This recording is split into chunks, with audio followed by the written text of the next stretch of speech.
Maka Bapak akan menyampaikan kemudian hadis dari Rasulullah Muhammad SAW yang disampaikan dari Ibnu Abbas radhiyallahu an. Ibnu Abbas ini sahabat yang pintar banget, masih muda tapi pintar. Jadi banyak sahabat Nabi yang masih muda pintar, intelek lah. Hanya ulama-ulama zaman dulu tuh banyak yang muda dan pintar, karena mereka tuh mampu memanfaatkan waktu.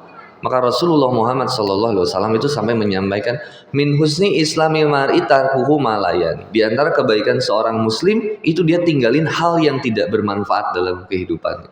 Mulai dikurang-kurangin, mulai memfokusin dirinya untuk kemudian melakukan hal-hal yang lebih bermanfaat, lebih positif. Bukan berarti Papa suka bilang ya, Papa nggak pengen ngelarang seseorang itu supaya stop nonton drakor. Aku nggak pernah berusaha untuk itu. Dulu mungkin aku suka begitu, tapi sekarang suka aku mikir, ketika bahagianya kamu sekarang masih di drakor, saya cuma bisa mendoakan kamu kemudian bisa berubah dan kemudian mengalihkan bahagianya kamu dengan Quran. Ketika yang kamu merasa kemudian kamu bahagianya dengan BTS, karena ngerasa kemudian BTS itu menjadi semangat hidup kamu, kemudian kamu menjadi tersemangati. Saya cuma bisa mendoakan suatu saat kamu akan tersemangati dengan kisahnya Rasulullah Muhammad SAW. Sampai akhirnya kita bukan tidak lagi, saya nggak mau lagi menghina orang yang seneng K-pop, seneng drakor. Saya hanya kemudian berusaha untuk peka. Mungkin salah saya. Seseorang bisa jadi tidak nyaman dengan tausiah karena terlalu formal atau mungkin terlalu keras. Sehingga akhirnya kenapa saya nggak jadi penenang mereka? Nggak usah ngerepotin padahal. Astagfirullahaladzim. Nggak enak saya. La in syakartum la azidannakum. Barang siapa yang bersyukur, Allah pasti akan tambahkan nikmatnya. Wala in kafartum inna adzabi lasyadid. Walaupun kita sebenarnya ngarepnya tadi teh kotak misalkan. Ini udah rencana Allah. Berarti ini yang terbaik dari Bismillahirrahmanirrahim. Memang masih panas, belum bisa diminumin. Jadi kita nggak usah banyak mengeluh lagi lah. Maka Rasulullah Muhammad SAW menyampaikan, iktanim khomsan qabla khomsin. Ingatlah 5 perkara sebelum 5 perkara. Dibikin lagu sama Raihan, grup nasyid dari Malaysia. Ingat 5 perkara sebelum 5 perkara. Nah, tahu? Sama ibu-ibu kasidahan. Dendang deng deng deng deng. Ingat 5 perkara. Menggunjing orang itu sarang dosa. Menggunjing orang itu sarang dosa. Dosa. Kuda yang mana? Astagfirullah. Gak apa-apa ya. Saya selalu, motivasi saya dalam kajian itu, kamu kalau ngaji itu happy, bahagia. Ngaji stres, pulang-pulang bahas apa tadi? Kagak ngerti. Minimal dapat bahagianya dulu. Tapi kan Ustaz, kalau tertawa itu banyak mematikan hati. Kadang saya suka tertawa menertawakan kemaksiatan saya yang dulu dan kebodohan saya yang dulu. Tertawa itu bisa jadi mematikan hati. Kalau tertawanya kita tuh nggak manfaat. Ngetawain sesuatu yang bikin hati kita bahagia, rileks di masjid. Nuaiman itu kan sering bikin orang ketawa. Maka kata Rasulullah SAW, Nuaiman itu akan masuk surga dalam keadaan tertawa. Bahkan dalam salah satu kisah disebutkan ya, Nabi Muhammad SAW ketika sedang di pinggir kuburannya Nuaiman, Nabi itu lalu tersenyum. Sahabat kaget, ya Rasul, kenapa engkau tersenyum di atas kuburan Nuaiman? Ya kan Nuaiman lagi meninggal, kenapa Rasul sampai ketawa gitu? Gitu. Kata sahabat, kenapa ya Rasul? Kata Rasulullah SAW, bahkan di dalam kubur Nuaiman masih bercanda. Ketika ditanya, man nabiuka, siapa nabimu? Ini yang di atas kan. Makanya Nabi itu langsung senyum. Itu kasaf yang dikasih. Iktanim khomsan qabla khomsin. Limpatkan 5 perkara sebelum 5 perkara yang lain. 5 hal sebelum 5 hal yang lainnya. Yang pertama, syababaka qabla haramika. Manfaatkanlah masa mudamu sebelum tuamu. Mumpung masih muda, gas. Kalau udah tua udah males belajar, udah tua pengen belajar ummi, metode tahsin. Mudah, menyenangkan, menyentuh hati. Umi, belajar umi. Yana, bana, rona. Bismillahirrahmanirrahim. Alhamdulillahi. Kalau masih muda, semangat. Kalau udah tua, repot. Ijajah. Naon itu Ustaz? Ijazah. Za, Bu. Ijazah. Izaja. Ijazah.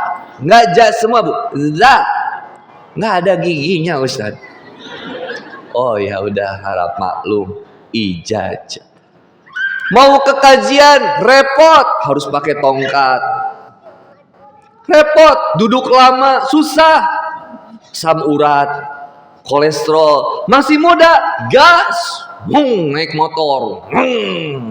Honda Baia, Nmax, Xmax, atau motor yang tukang tikung, Aerox. Scoopy, Supra, Bapak. Dan kalau di starter berat, di Kickstarter juga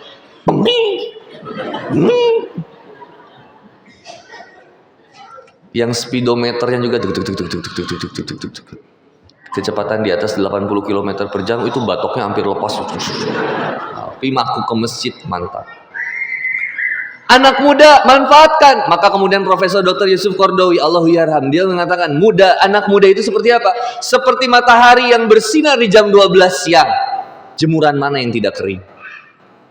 Dengan sinar matahari yang seperti itu. Panas, menyengat, bersemangat. Itu anak muda. Kesana kemarahin, semangat. Maka gak boleh jadi kaum rebahan yang lemah, melendoy, dilemahkan dengan lagu-lagu yang terluka, menangis. Semangat. Wala tahinu, wala tahzanu. Jangan kamu putus asa dan jangan kamu bersedih hati. Kenapa? Anak muda itu harusnya penuh semangat. Luka, perbaiki, obati, jalan lagi. Air mata itu akan menuntaskan luka, dan setiap luka akan menggugurkan dosa. Nah, apa-apa. Justru jadi anak muda yang kaya akan luka dan air mata. Kenapa? Supaya dewasanya dia jadi bijaksana. Dia akan belajar dari setiap tetesan air mata yang pernah dia tumpahkan ketika masa muda. Bukan masa muda ini, kata sampai ulama mengatakan bahwa anak muda, orang manusia itu kayak apa? Hewan tunggangan. Semakin keras didikannya, makin keras dan kuat kehidupannya. Tapi melendoy dia, makin susah ngadepi masa depan. Ustaz, dia udah ninggalin aku. Aku udah gak berguna, aku pengen mati aja, Ustaz. Ya udah, langsung aja mati. Tapi aku gak siap, Ustaz. Kok dia tega sih, Ustaz? Aku udah di unboxing, Ustaz, sama dia, Ustaz. Nauzubillah. Janji dia ngajak ke masjid, malah ngajak aku ke Oyo, Ustaz. Astagfirullah.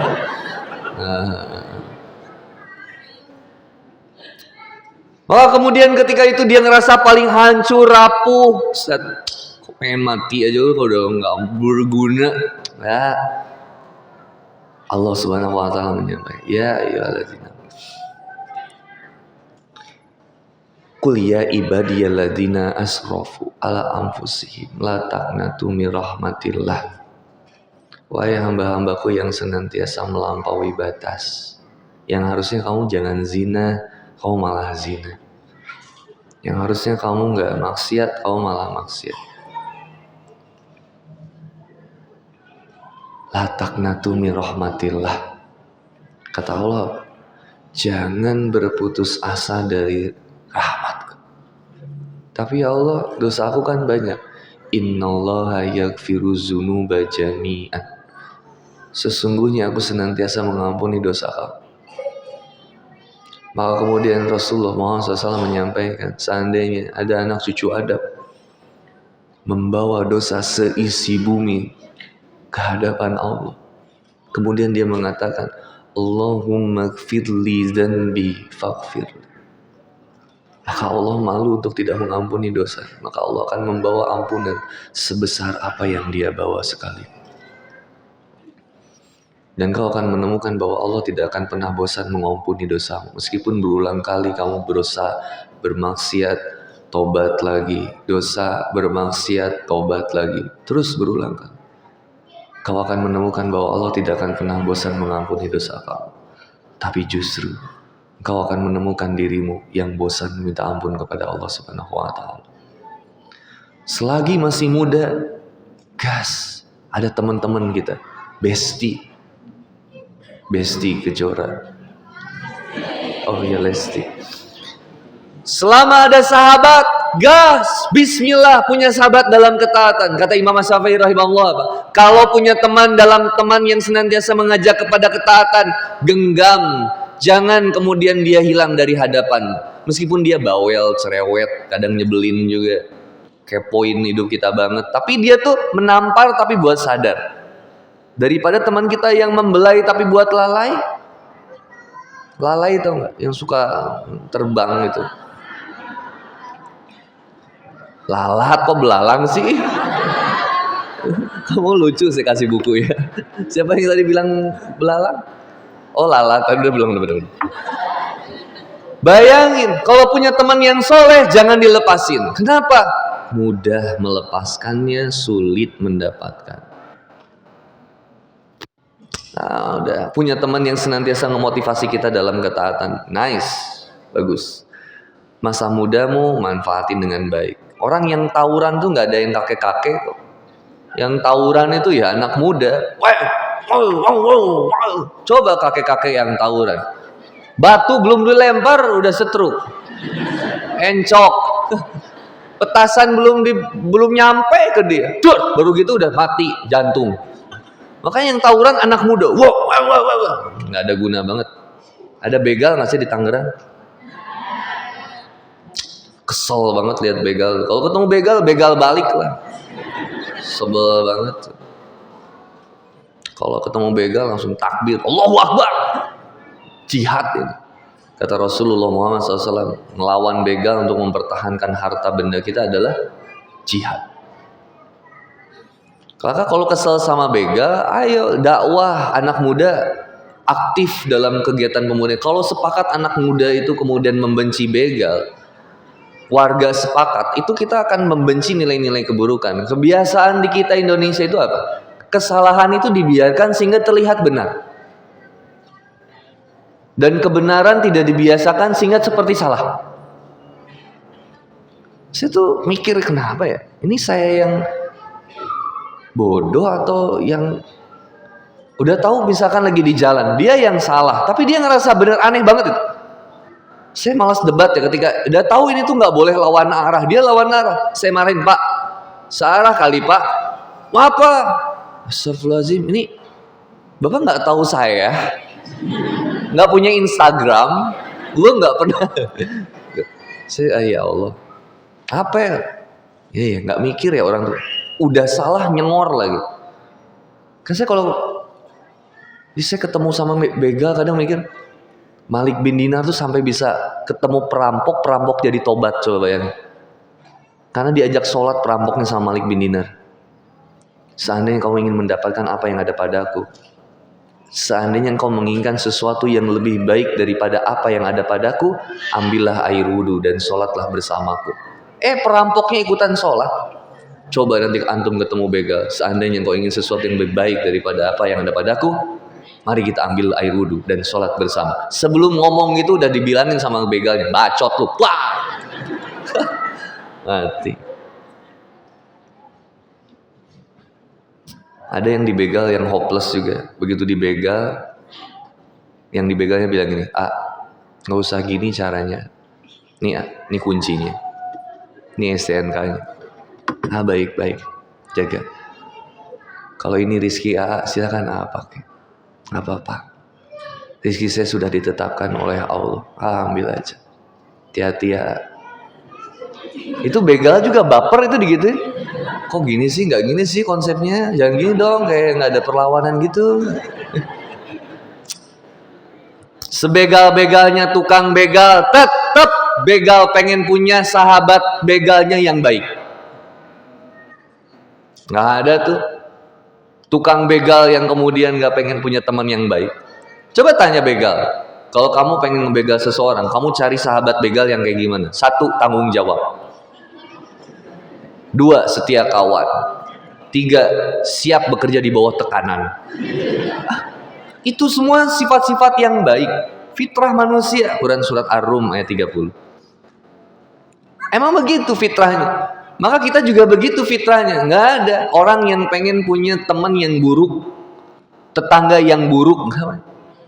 Orang pengen punya tetangga ya yang baik. Punya tetangga Agim, seneng nggak? Ibu keluar rumah gitu, pagi-pagi depan disambut sama Agim. Assalamualaikum ibu, gimana sehat hati? Jagalah hati. Itu adem banget pagi-pagi kita itu. Aduh. Sebelah kiri Abdul Somad, enak banget. Sebelah kanan Ustadz Adi Hidayat. Ibu lagi sapu-sapu ditanyain, udah sampai mana hafalannya bu? Aduh, ibu tiba-tiba nyapunya pelan-pelan ke belakang. Seneng banget deket sama orang yang soleh. Maka lihat di surat ini ya. Saya pernah cerita nggak? Asiyah itu nggak minta apa-apa sama Allah, bersuamikan Fir'aun. Bayangin, ibu punya suami Fir'aun, kesel nggak? Tiap hari bunuh orang. Kadang-kadang naik meja bilang saya Tuhan. Coba bayangin suami ibu tiba-tiba naik meja, wah saya ternyata Tuhan. Coba bayangin, nauzubillah. Kesel banget nggak tuh? Asiyah itu cuma bilang apa? Quran surat At-Tahrim ayat 11. Wa daraballahu masalan lil ladzina amanu imra'ata fir'aun. Dan Allah membuat perumpamaan bagi orang-orang yang beriman, yaitu siapa? Istrinya Fir'aun. Idz qalat, dan kemudian istrinya ini berdoa kepada Allah Subhanahu wa taala. Apa? Rabbibni li indaka baitan fil jannati wa najjini min fir'auna wa amalihi wa najjini minal qaumiz zalimin. Ya Allah, ya Tuhanku, bangunkanlah untukku sebuah rumah di sisimu dalam surga. Ini sebenarnya jadi ayat kaidah properti. Kalau mau cari rumah yang bisa membuat kita lebih dekat sama Allah. Asiyah itu dengan sikap suami yang nyebelin banget, itu nggak minta, ya Allah, ini suami saya zolim, balas ya Allah, enggak kan? Kita suka gitu nggak? Apalagi kita suka bilang, ya Allah, kok suami saya tuh nggak kayak suami tetangga, ya tolong ditukar aja, enggak gitu. Yang dimintakan sama Asiyah, ya Allah, dari semua kezaliman Fir'aun sama saya, tolong bangunkan saya sebuah rumah yang tetangganya engkau di dalam surga. Masya Allah. Dari ibu capek ngadepin suami, ibu sayang sama suami, cinta sama suami, tapi suami nyakitin ibu terus, suami ngekhianatin ibu terus. Pertanyaannya, Allah tahu nggak? Tahu. Allah ngerti nggak ibu disakitin? Ngerti. Sabar aja. Siapa tahu sabarnya ibu bisa menjadi wasilah hidayah bagi pasangan kita. Hal jazaul ihsan ilal ihsan. Balasan kebaikan itu nanti kebaikan lagi. Udah. Bentar lagi juga selesai ibu kita. Saya ingat, tapi ini jangan kasih tahu siapa-siapa ya. Karena orangnya nggak ada di sini, saya kasih tahu. 2012 itu ketika saya nikah, saya itu bukan laki-laki yang benar, bukan suami yang baik, apalagi ngerti agama, enggak. Alhamdulillah istri saya itu sabar ngadepin saya. Apa yang dilakukan istri saya? Mohon maaf ya, dia nggak berhenti tiap pagi itu bikinin teh manis atau kopi sama roti selai, pakai mentega, pakai seres, kalau enggak pakai Nutella. Tiap pagi, tiap hari. Enggak suruh saya sholat. Saya nggak pernah sholat subuh. Tapi nggak pernah istri saya bangunin, "Pak, gimana sih kamu tuh imam loh. Kamu yang membimbing saya tuh ke surganya Allah, tapi kayak begini." Nggak banget. Aku nggak mau punya suami kayak kamu. Nggak selebay itu istri aku. Bilang apa coba, Pak, istri aku. Pak, mau kopi, mau teh manis dulu. Oh, mau kopi atau teh manis? Ya teh manis aja. Mau roti nggak? Itu udah ada ya di meja. Kalaupun aku nggak nanya, udah disiapin tiap pagi. Pertanyaan Pak, hati suami mana yang tidak luluh dengan kasih sayang dan kebaikan seperti itu? Sampai suatu saat saya wudhu, bangun. Papa udah bangun. Mamam ikut ya jadi makmum. Ya, gengsi kan gitu Pak ya. Dipuji itu kan gengsi ya. Dibilang, rajin sholatnya, itu bisa jadi nggak mau sholat lagi tuh. Laki-laki itu gitu. Akhirnya aku ya udah yuk sholat. Istri aku jadi imam sama anak aku, Kansa, anak yang pertama. Cuman anak itu kan kritis ya. Jadi suatu waktu ketika saya sering jadi imam sholat di masjid, di rumah tiap subuh itu, anak aku tiba-tiba celetuk gini, Papa pasti kulhu lagi ya. Terus aku tuh kayak langsung mamam kan, Kansa nggak boleh gitu. Iya, ini ayat yang Al-Kausar. Akhirnya aku mikir menyiasati gimana caranya supaya anak aku nggak komplain. Ketemu solusinya. Sholat subuhnya di masjid. Kan jadi nggak jadi imam. Akhirnya saya ke masjid jam 3:30 subuh. Karena pengen tobat waktu itu. Udah nih pengen tobat. Harus dimulai dari sekarang. Akhirnya ke masjid. Dikunci masjidnya. Saya bongkar jendela kan, bongkar. Saya saking pengen sholat, nggak kuat pengen tobat. Ternyata satpam bilang saya maling. Saya deketin satpam, Pak saya mau sholat Pak, digembok. Kang Boni dikirain siapa? Tumben ke masjid, udah balik gue. Balik ke rumah langsung istri nanya, Pap kok udah pulang? Kan belum azan, nggak jadi ke masjid. Apaan? Pintu tobat ditutup. Agak jadi gak? Gengsi mau ke masjid, dah di rumah aja. Dah di rumah lagi sholat sendiri. Pelan-pelan step by step, sedikit demi sedikit.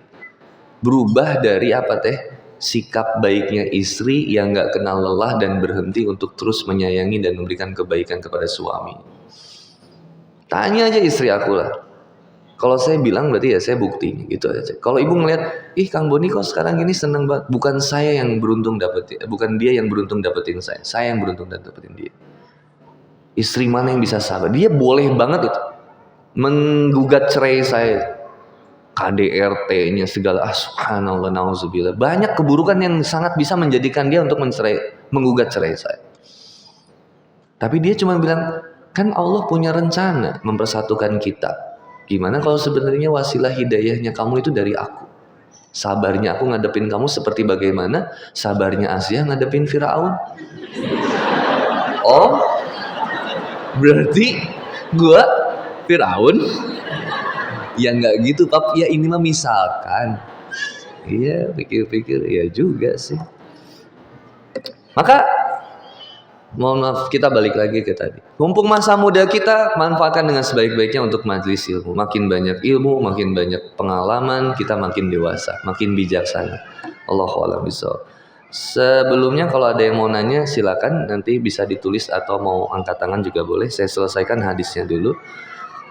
Siapa anak yang nangis kasih uang?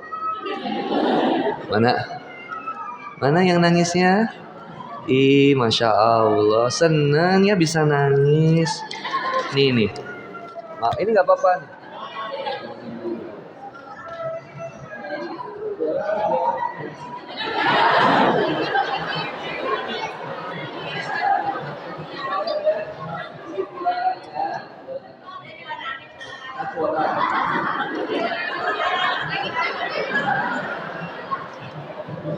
Tiba-tiba ibunya nyubit anaknya. Nangis.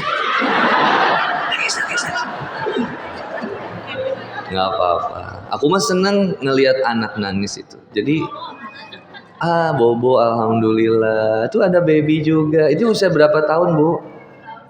setahun setengah. Cucu? Ibunya mana? Oh, ibunya kerja, masya Allah. Neneknya berarti, masya Allah. Ongkos pulang ada nggak? Ya boleh Bu ya.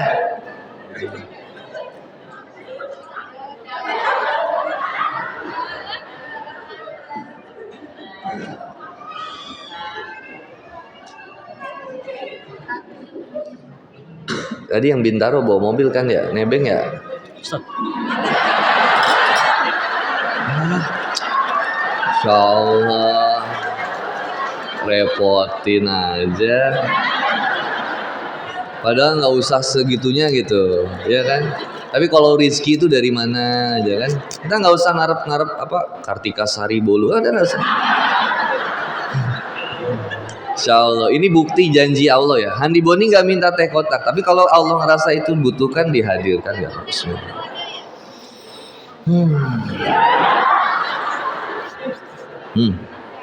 Alhamdulillah.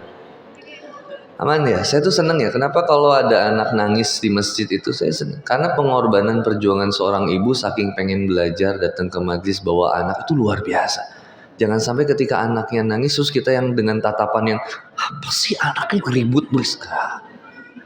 Nikmatin aja. Seneng anak nangis, ibunya juga nggak usah. Kamu malu-malu, diem. Jadi mama nggak mau pengen kamu nangis. Tiba-tiba anak-anak bener-bener nggak nangis, diem nggak bergerak gimana ya? Kaget juga gitu. Ya udah nikmatin aja, nggak boleh dibentak, anak sayangin aja. Udah hebat luar biasa seorang ibu bawa anaknya ke sini, disayang. Makanya kalau nangis gitu, saya juga kalau anak saya kan ada 4 ya, istri 1, jangan dibalik. Kalau lagi nangis, yang kecil Dede Musa, langsung, iya yang keras saya nangis saya bikin malu tetangga saya ayo. Itu dia jadi speechless juga. Apa sih babe gua nih? Ya udah diem. Saya selesaikan hadisnya dulu. Syababaka qabla haramika 1. Yang kedua, sihataka qabla saqomika. Manfaatkan sehatmu sebelum sakitmu. Manfaatin banget nih. Mumpung sehat, udah sakit susah kita. Mau sholat aja jadi harus duduk. Sholat kadang kita nggak bisa. Aduh sakit repot. Anak aku kemarin campak, dia nggak sholat. Aku bilang, Kansa jago banget sekarang nggak sholat. Apa sih pap, kan aku lagi campak. Terus kalau campak jadinya nggak sholat ya? Ya terus gimana? Tayamum keles.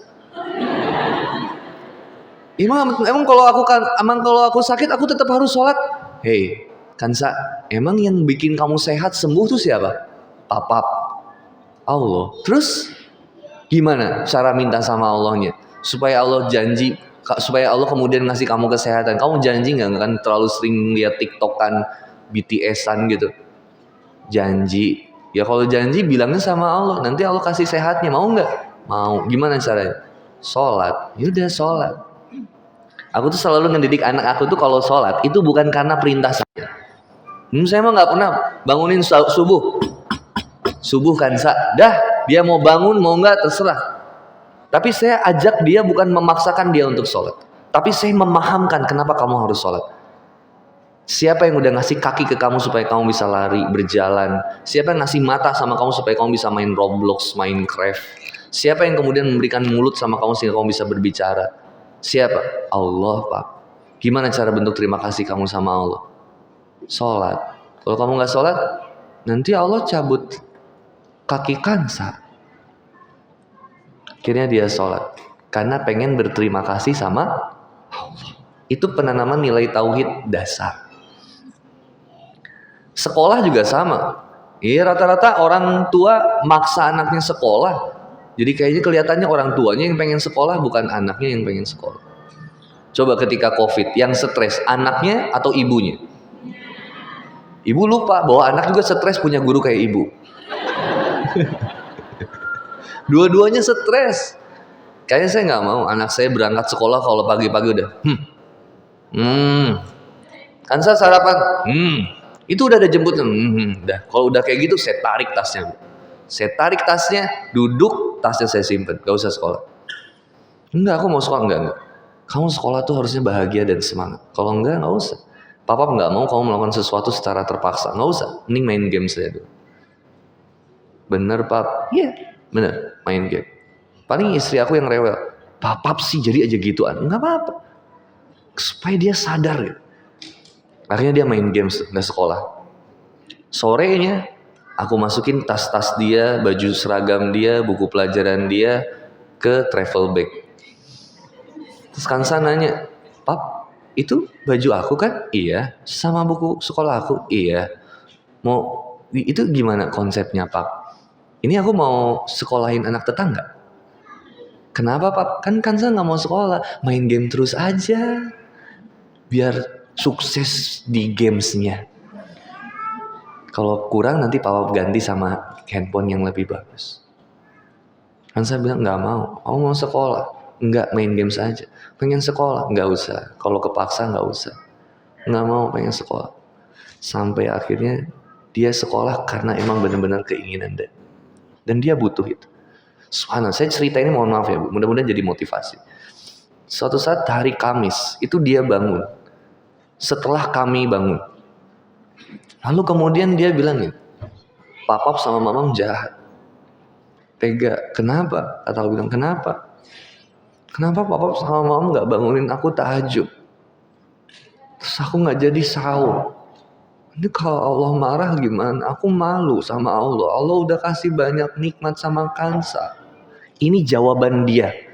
Saya kasih tahu ke ibunya. Gak ngapain saya lebih-lebih nih, ngebohong ngapain juga. Cuman saya kaget aja gitu. Ya ampun, Kansa jangan terlalu sesoleha itu gitu. Papa yang deg-degan itu saya. Saya jadi banyak dikomplain, Pak. Jadi subhanallah, kita tuh kadang lebih sakit kan diceramahin sama anak kita sendiri, Pak. Papa nggak ke masjid, itu yang lain ke masjid, Pak. Papa ini ya. Katanya kalau di masjid, ayo ke masjid. Coba bayangin, anak ceramahin ustadz. Itu tuh kan Kansa, iman juga kan ada naik turunnya. Papa lagi males, papa males. Jadi bayangin, saya tuh seperti bilang sama istri saya, emang gini ya. Biarkan berjalan sampai dia saling kemudian belajar. Sehat pokoknya ya. Mau kita sehat, pakai manfaatin. Yang ketiga, waghinaka qabla fakrika. Manfaatkan harta kekayaanmu sebelum datang kefakiran. Mumpung kaya punya uang, gas. Lalu kemudian manfaatkan juga poin yang keempat. Wa faraghaka qabla syaghlika. Dan manfaatkan juga waktu luangmu sebelum datang sepi. Yang terakhir, wahayataka qabla mautika. Dan manfaatkan benar-benar hidupmu sebelum matimu. Saya jelasin kenapa orang tua itu rabunnya bukan rabun jauh, rabun dekat. Itu memang sifat orang tua. Orang tua itu rabun dekat. Karena dalam kehidupannya dia terkadang udah gak peduli sama kebahagiaan dirinya. Yang penting anaknya bahagia. Itu orang tua. Makanya rabun dekat orang tua. Selama masih punya orang tua, ibu apalagi, udah bahagiain orang tua kita. Kenapa pacar dibahagiain, orang tua judes-judesin? Kenapa orang tua nelfon, males diangkatnya? Kalau temen nelfon, semangat ngajak main nih. Orang tua gak pernah diajak main. Ustaz nyebelin banget soalnya orang tua saya, Ustaz cerewet gini. Orang tua di atas usia 50 itu kembali kayak anak kecil kok. Baper, overthinking, nikmatin aja. Wallahualam bishawab. Nah, terakhir sebelum ke sesi tanya jawab, seorang ulama menyampaikan kemudian, seandainya yang 5 ini hilang, jadi ketika yang 5 ini hilang, apa aja yang 5 tadi berarti? Masa mudanya hilang, kemudian sehatnya hilang, kemudian kaya hartanya hilang, kemudian waktunya hilang, kemudian kehidupannya hilang, maka kata ulama ini itu baru terasa manfaat nikmatnya. Jadi jangan terlambat. Penyesalan itu benar-benar di akhir. Selama masih punya semuanya, alhamdulillah, manfaatin dengan sebaik-baiknya. Wallahu a'lam bishawab. Silakan, ada yang mau ditanya, dihitung sampai 3, 1, 2, 3. Terima kasih. Kalau tidak ada. Ada. Ada mau bertanya? Ini dari Ahwat.